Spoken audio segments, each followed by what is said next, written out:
after touching an all-time high of 38,620 on September 26, 2024, the BSE 500 underwent a correction of 19% until February 2025. After that, it started rising again. Currently, it's just over 3% shy of its all-time high. And it's not only that Indian markets are racing. Even the S&P 500 index of the US is close to its all-time high. Have the markets entered into a bubble zone? More importantly, are there any indicators that you can use in any market and find out if the markets are boiling?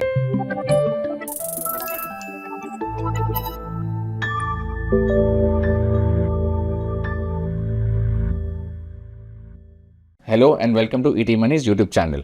In this video, we'll discuss certain techniques that can help you assess if the market is overheated and hence in a bubble territory. We will also apply those techniques to the current market scenarios and check if there is a cause of concern presently. So the information in this video will help you navigate any market phase, including the present one. And that's what makes this video really special. Now, this video belongs to our playlist on market trends. If you would like to watch more such videos, you can check it out. The link is in the description. But before we move ahead, a quick update. Now, many of you come here for the kind of mutual fund analysis you rarely see elsewhere, rolling returns, downside protection, and so on. But knowing how a fund behaves is one thing. Figuring out how to use that information in your investing decisions can be difficult because each of us have our own risk, comfort, and goals. That's exactly why we have built ET Money Select. It's a personalized shortlist of funds that stand out from 2,000 plus mutual funds available today. And not just on returns, but on how consistently they deliver and how well they protect when markets fall. The list is personalized to your risk appetite and gives you funds for long, medium, and short-term horizons. And for every fund, you get a simple note explaining how it invests and what drives its performance. Plus, an alert if the fund starts to dip or a better alternative is found. So go ahead and check it out. Okay, now let's take a look at the first technique to assess if the market is in a bubble zone. The first and most straightforward way to gauge if the market is in a bubble zone is to assess the market valuations versus the historical averages. Now you can do so by plotting a key index's valuation ratios such as price to earnings or PE ratio, or the price to book or the PB ratio, or the dividend yield against their medium and long-term medians. Apart from these, other prominent metrics that you can use include the market cap to GDP ratio and the bond equity earnings yield or the BER ratio. Now, as a regular exercise, we assess these metrics in our videos on market valuations. You can watch these videos to understand these metrics in greater detail, or stay tuned for our next update in this series. Alright, let's now discuss a related aspect here, which can even be more important than the absolute valuation level. It's the rate of change in valuation. Now, if the rate of change in valuation is steep, there are high chances that the market has entered a bubble territory. For instance, consider the rise of the PE ratio of the BSE 500 index between March and December 2007. Within just 9 months, the BSE 500's PE ratio went from 17 times to 28 times. Now, the PE ratio depends on both the price and earnings. Now, during this period, the index also experienced exponential growth, suggesting that its level was the primary contributor to the rise in its PE. As the news of subprime mortgage crisis in the US broke out, the market stumbled, and so did the PE ratio. Now, one could argue that it wasn't the rapid change in valuations, but rather the housing crisis in the US that was responsible for the market meltdown. If there was no crisis, the markets might not have crashed. And that's a fair point. However, whenever a lot of optimism gets baked into the price, any negative surprises are enough to puncture that enthusiasm. In other words, if a lot of things must go right for certain valuations to be justified, there are high chances that something will go wrong. And when it does, the markets come crashing down. So the first sign of bubble building is a rapid rise in valuations within a short period of time. Interestingly, there's always a reason to justify the euphoria. When you're in the middle of a bubble, you don't really know that it's a bubble. It's only when the bubble pops that you realize that it was one. Now, if you just track current valuations versus historical numbers, that may not be a perfect measure, as economies do undergo structural changes which can render past valuations worthless. Consider India. Now, India's economic and business landscape is quite different from what it was 15 to 20 years ago. As a result, the prevailing valuations of these times may not be useful. So do two things here. First, When comparing current valuations with historical numbers, limit the data to no more than 10 years. Second, look for rapid change in valuation within a short period of time. Now, while economies change structurally, they often don't change so dramatically that valuation multiples get significantly revised in a short span of time. Get cautious if valuation multiples have appreciated and new stories are being invented to justify those. Cut to the present. If you take a look at the valuation multiples in terms of the PE ratio over the last year, there is no upward march. Rather, the peers have been quite range bound between 23 and 26 times. So, based on this metric, the market doesn't really seem to be in a bubble. This brings us to the next method for assessing whether the markets are in a bubble zone. This point is actually another way to see the previous point. If you have received superlative returns within a short period of time, you should get cautious. That's because market returns have a tendency to revert to the mean. During bull phases, they can deviate from mean returns, but they quickly correct too. For instance, take a look at the chart of 1-year rolling returns of BSE 500 since 2010. During this period, the BSE 500 has delivered a maximum 1-year return of about 100% and minimum of minus 34%. However, as you can see in the chart, whenever returns are spiked, they have also fallen in the subsequent period. The average 1-year return during this period is a modest 13%. In other words, based on this history, you can expect that Indian market, as represented by the BSE 500, to deliver about 13% in a year. Now, if you received a way higher number, chances are correction will soon likely follow. The reverse of this statement is also true as well. If you have received returns way less than 13% in a year, chances are the market is poised to do well. Okay, let's apply this indicator to the current situation. If we magnify the tail end of BSE 500 rolling returns chart, the recent returns are way below the 1-year average of 13%. But they did hit a high of about 42% in March 2024 and have been mean reverting since. This suggests that an upcycle is due and hence you can expect better returns going ahead. So fortunately, as per this metric too, we are not in a bubble zone. Now this brings us to the next metric to foresee a bubble. But before that, I would like you to request that you subscribe to the channel if you aren't already a subscriber. And don't forget to press the bell icon so you never miss a video from us. Yet another way to ascertain if we are in a bubble zone is to take a look at the life cycle of an economic bubble. In his book Stabilizing an Unstable Economy, late American economist Hyman Minsky identified the 5 stages of an economic bubble.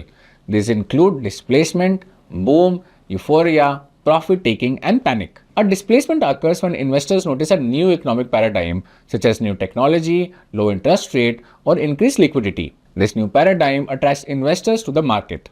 Now, during the boom phase, prices start to rise. This attracts many more investors into the market.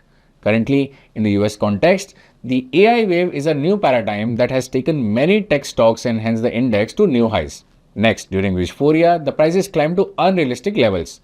New theories and rationales are invented to justify them. Caution is thrown to the wind during this stage. Then comes profit taking, when smart investors and institutions start pulling out of the market. As a result, the rise in prices plateaus or a slight correction takes place. Finally, in the panic phase, selling intensifies as investors rush out of the market to avoid losses. This causes a market crash and the bubble bursts.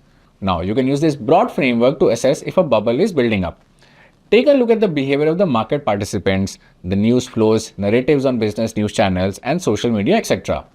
Try to figure out the view of the general public, including your friends, colleagues, neighbors, and family members towards the market. Is it neutral or gung-ho or cautious? Now, as a famous Wall Street adage goes, when your taxi driver starts giving you stock tips, it's time to sell.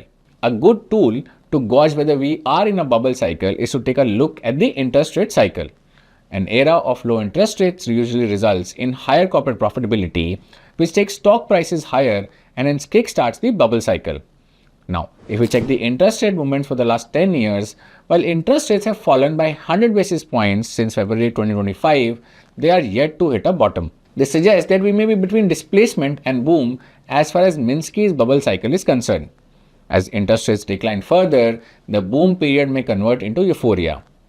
Now, 2 related metrics that you can also check are the rate of inflation and crude oil prices. If inflation is low, that opens doors for rate cuts and hence a rise in corporate profitability. Now, as of October 2025, India's CPI inflation is at a record low of 0.25%.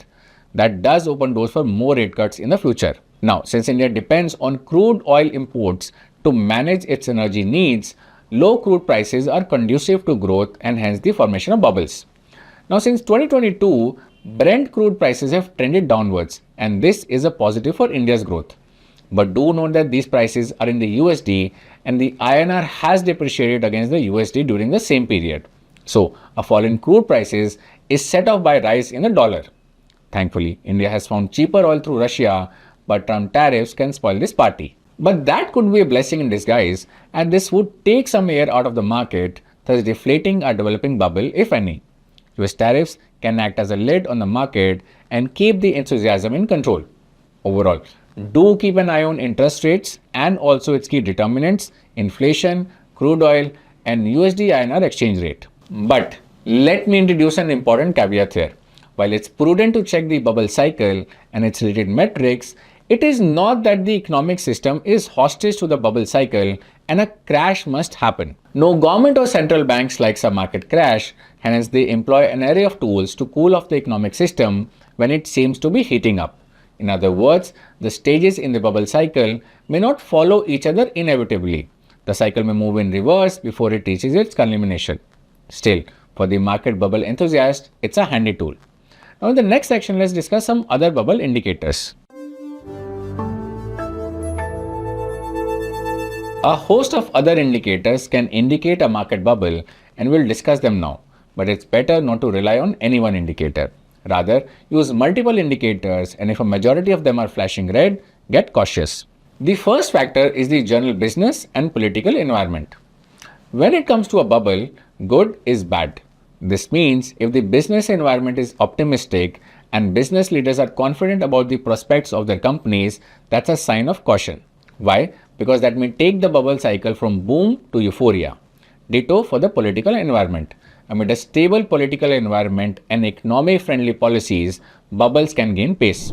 India's Business Expectation Index, based on the RBI data, currently stands at about 126. That's higher than what it was in 2021, but not as high as was in 2022, 2023, or 2024. So, that's a positive from a bubble perspective. The second factor is rising volatility. Before bubbles are set to burst, typically volatility increases. This is natural as a tug of war between sellers and buyers, with the market swinging widely in either direction. Now, convenient way to gauge volatility is the India VIX. A rising India VIX indicates higher volatility and vice versa. Now, over the last 5 years, the VIX has trended downwards, currently at 12. It's below the median level of 15. The trend at the current levels both provide comfort and indicate that we are not in a bubble zone as of now. The third indicator is institutional flows. When the markets are in a bubble zone, smart investors and institutions tend to get into a selling mode. So, checking the trend of institutional flows can provide insights into the market froth. Now, over the last 1 year, while the FIIs have been net sellers, DIIs have been net buyers. In aggregate, DIIs have bought stocks worth 6.86 lakh crore.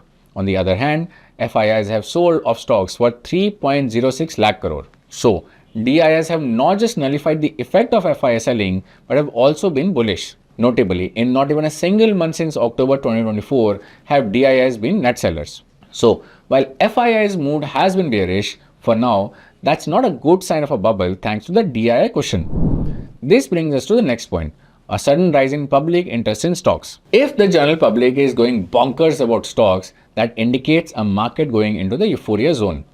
To gauge the public mood, Google can help. Look at keywords like buy stocks, hot stocks, bet stocks, etc. on Google Trends. For instance, here is how the keywords best stocks fare on Google Trends over the last 90 days. Here, 100 indicates peak interest, and lower a number is from that mark, the lesser the interest. As of now, the search activity is lower than the medium, though it did spike around October end.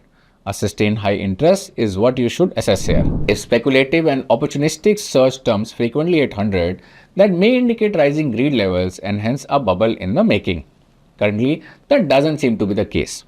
The next indicator is the number of IPOs. Comparatively more IPOs hit the street when the markets are doing well. And that's obvious, right? It's easier to raise money from the markets when investors are sanguine. For this reason, a heavy IPO activity can act as a proxy for a market bubble. As investor optimism rises and enters the euphoric zone, more companies will try to cash in on this wave. Now, in 2025, so far, 92 main board IPOs have been launched and they've collectively raised over 1.53 lakh crore. That's slightly lower than the 2024's 1.6 lakh crore. Chances are by the end of the year, 2025 will emerge as the busiest year of IPOs. Now, by this metric, the markets may be in a bubble zone. Okay, let's summarize the key findings of the video in the concluding section and also take a look at the practical way to deal with bubbles. In this video, we discussed several metrics that can help identify a bubble. Based on those, we also assessed if the current market is in a bubble zone. Now, most indicators assess the current market is not yet in a bubble area, so you can relax for now. But do apply the metrics discussed in this video from time to time to check if the market is overheated. However, do know that just because the markets appear to be overheated doesn't automatically mean that you sell out lock, stock and barrel. Don't try to time the market. And that's for two reasons. First, you may be simply wrong about the bubble, and by selling out, you may have to incur a huge opportunity cost. 2. Even if you are right, you never know when the bubble will burst. Markets can remain irrational for a long time, and by sitting out, you may compromise on returns. So, what's the solution then? The good old asset allocation and rebalancing can take care of all market conditions, including bubbles. By restoring your desired asset allocation from time to time, you can automatically reduce stake in pricey assets and increase in the cheaper ones. That can defend your portfolio reasonably well even if the bubble pops. Now, as the bubble bursts and equities become cheaper, you can again adjust your asset allocation to buy into them. And with this, we have come to the end of this video. I hope you liked this video. And if you did, please share it with your friends and family and help us reach more people. I'll be back soon with another video. Till then, take care. Investment in securities market are subject to market risks. Read all the related documents carefully before investing.